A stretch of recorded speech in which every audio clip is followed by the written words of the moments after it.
Hello guys, welcome to my YouTube channel. Po si Teddy Forlanda, isang licensed real estate broker. At magbibigay lang po ako ng update tungkol sa aking daily grind. Kahapon po ay nag-authorize po kami ng special power of attorney ng aking client. Ano po? At ayun. Matapos din, notarize na po ang SPA. Ayan, ito pong SPA. Okay. Ayan po ang kanyang notaryo.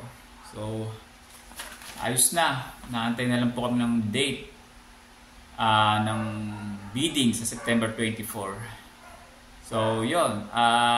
Isang buyer ko naman, in-accept na yung kanyang offer to purchase. So, yung kausap ko ngayon, Thursday, napupunta dito sa bahay ko, kinancel ko na yun. Pagka nauna na tong isa, nag-commit na talaga.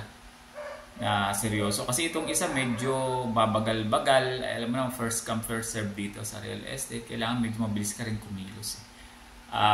Unahan yan eh. Siyempre, lalo pag maganda yung property at mura. Ayun. So, hindi naman natin siya masisi dahil gusto niya rin mag-check. Kaya lang, mas mabilis yung isa.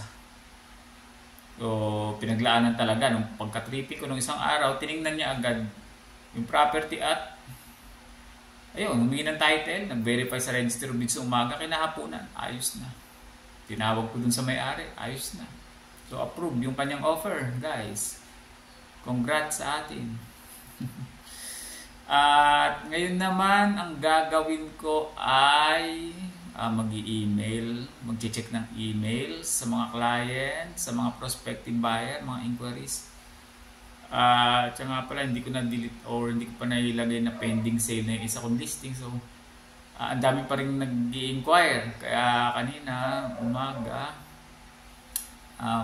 maaga, no, ay nilagay ko na pending sale na siya.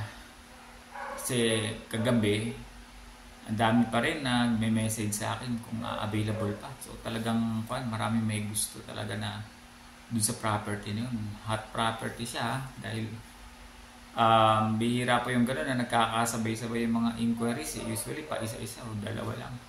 Pero yan, ang dami. Ang dami niyang inquiries. Ewan ko, dahil siguro malapit siya sa Star Mall.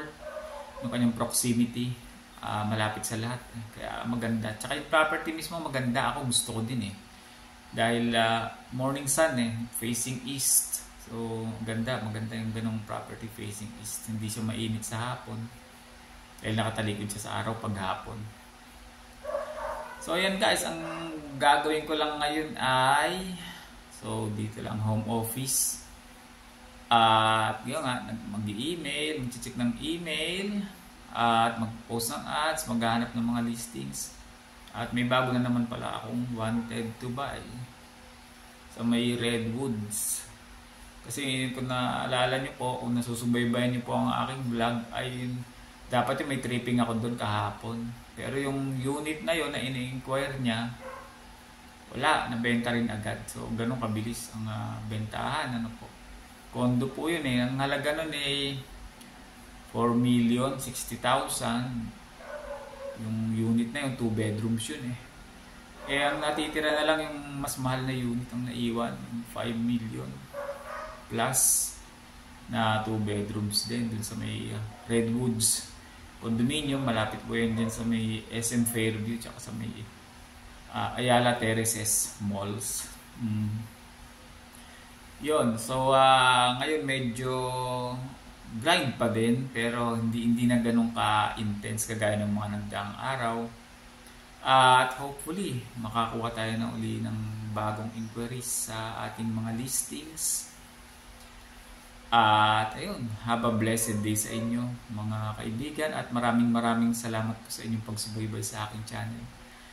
At baka po pwede humingi ng pabor sa inyo na paki-consider na mag-subscribe sa aking channel.